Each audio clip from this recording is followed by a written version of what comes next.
Tonight, breaking news and new developments of a deadly mass shooting in Boulder, Colorado.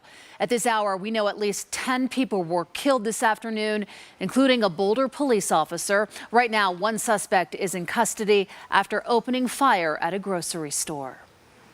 At 14:30 hours, the Boulder Police Department began receiving phone calls of shots fired in the area and a phone call about a possible person with a patrol rifle. Officer Talley responded to the scene, was the first on the scene, and he was fatally shot. The Boulder Police Department says the fallen officer, as you heard there, is 51-year-old Eric Talley. They say he was an outstanding officer and had been with the department since 2010. It's expected the investigation at the crime scene will take about 5 days to complete, and police say they'll work around the clock to identify the other victims. Fox's Hunter Davis shows us how this all unfolded. A chaotic scene as dozens of law enforcement officials, including a SWAT team, responded to reports of an active shooter at a grocery store in Boulder, Colorado, Monday afternoon. There was loss of life. We have multiple people who were killed in this incident. And I am sorry to have to report that one of them was a Boulder police officer.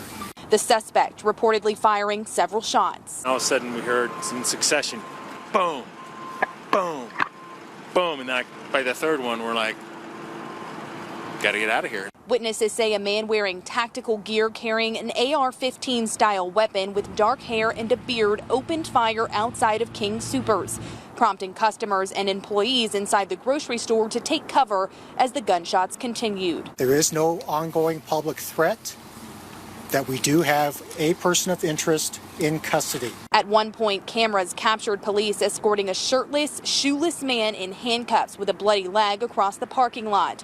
His involvement is not clear at this point.